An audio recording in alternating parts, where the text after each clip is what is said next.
It's been more than 30 years since the unexpected death of Bollywood singer and music legend Mohammed Rafi. He was known for his ability to sing songs of many moods and styles in a career that spanned decades. Longtime VOA broadcaster Subhash Vora interviewed the shy singer for the BBC in 1977, who is still very popular in India and Pakistan. Subhash and his colleagues Razi Rizvi and Rashmi Shukla have produced a tribute program based on that interview. We talked about that. Let's take a look.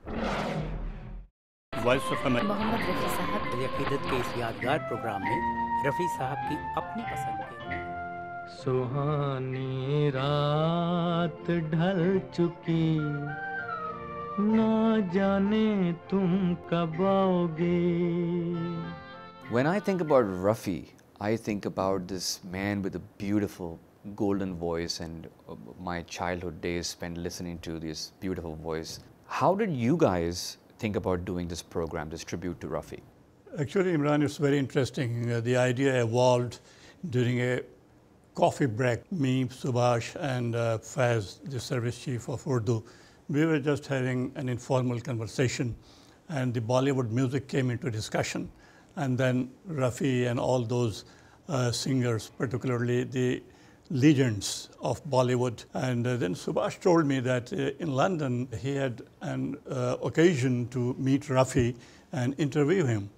So then the idea came that why not make a Rafi Special? Subhash will tell you some of the details, how he interviewed, how he met Rafi. Wasn't it difficult to interview Rafi because he didn't want to give interviews to anyone? Very difficult, Imran. When Mohammed Rafi came to London for his program in Royal Albert Hall, I was trying to call his hotel and talking to the manager, but every time the manager say, Mr. Rafi never give any interview, he doesn't talk at all, he only sings.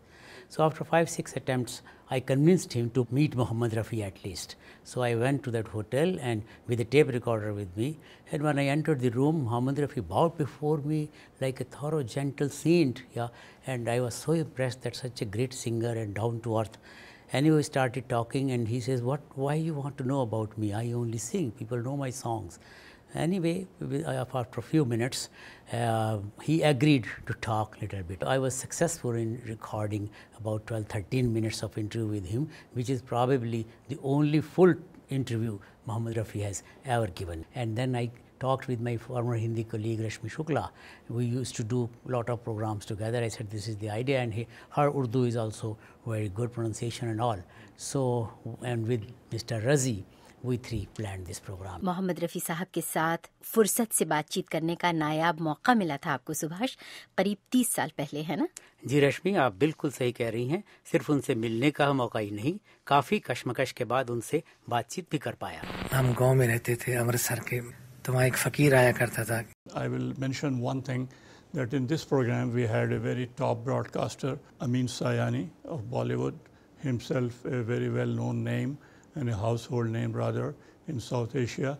He paid rich tributes, especially courtesy Subhash, to Mohammed Rafi, and recorded a very, very impressive, his own ideas and his own thoughts about Mohammed Rafi. आज भी हम सब के दिलों में वो बसे हुए हैं. उनकी तलाश, उनके गीतों की तलाश हर दम हमारे दिल में रहती है. I want to make one more point for our international viewers also, that it is the playback singing which is more popular, rather that's the only way in countries like Pakistan and India or Bangladesh, because the actors do not sing.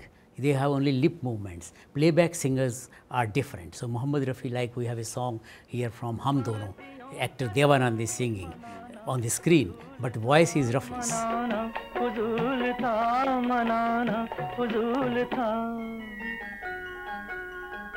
What kind of role do you think projects like the one that you did can do for international diplomacy? Because here we have somebody from India and then Pakistan working together and producing a fantastic show like that. What do you think it can do for international public diplomacy? Well, I think this program has itself proved that, and one of the comment we received from Pakistan, a listener, that VOA Urdu has won hearts of many people with this program in Pakistan and also helped in bridging between India and Pakistan. So I think this is a great compliment that because Rafi was equally respected and accepted and loved in both countries. I would like to add that, this is also, the mission of the VOA to connect the people around the world. So I think this program was very successful in that sense that it got connected the people of India and Pakistan who equally love Mohammad Rafi. Tell us a little bit about how people around the world are observing Rafi's death anniversary. His death anniversary was really observed in both Pakistan and India. There were functions, there were musical concerts, and people paid him rich tributes for his contributions to music and singing.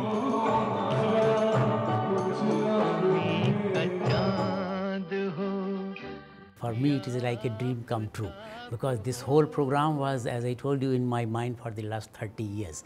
And where and when, how to implement, we couldn't get a proper venue.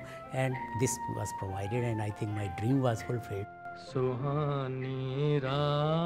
Thanks there to VOA Subhash Vora and Razi Rizvi for talking with us, and Alex Rashmi Shukla, who was also part of the tribute. She couldn't join us. But we definitely thank her for her contribution to that. Absolutely. Yes. We thank her. Moving on, some 70 million people in the world have autism, a neurological disorder that affects their ability to interact with others and to care for themselves. But those with milder forms of autism can find ways to integrate into society, and VOA's Faiza El-Masri uncovered one of those success stories. She shared her report with On Assignment's Lisa Vora. Kevin Gibson loves it in his own apartment. It's a great feeling to be able to live on your own. That is a rare accomplishment for someone with autism, a developmental disorder that can cause communication difficulties and social awkwardness. But every morning, Kevin gets ready and walks to MGIP, the law firm where he works. I'm a file clerk. When I have files returned to me, I put them back on the shelves, and they're in numerical order. How's it going? Firm partner Martin Geisler says out of 130 applicants, they selected Kevin. We were looking for somebody for our file room that would remain in place for several years and not just have somebody there for 6 months. You met Kevin, spent some time with him, spent some time with his family. Tell me a little bit about what he's like and his home environment. Kevin is a lovely young man, and he was very happy and excited when I saw him. And the reason behind that was his moving to his new apartment recently. And of course, he was so happy being independent and in his new surrounding. So he's really very impressive, and also his family. I met his dad and mom, spent some time with them. Tell me a bit about how he was able to do that. How was he able to move on his own? First of all, Kevin has a mild form of autism. He's not a severely autistic boy, so he can manage, and also he got, since he was diagnosed with autism when he was 18 months old, he got lots of programs and therapies, like physical and therapy and other kinds of therapies. So he improved a lot because of that. And also he was mainstreamed. He wasn't secluded, he wasn't separated in a different, a separate place. So he was mainstreamed for some time. And also the support of his family is really very impressive. His mom and dad, they love him and they support him in every shape and form. He has siblings also, and they helped him, deal with life in as normal as possible way. So that's how he managed to work, and he used to work more than one job to save money. And he saved money, and he paid for his apartment.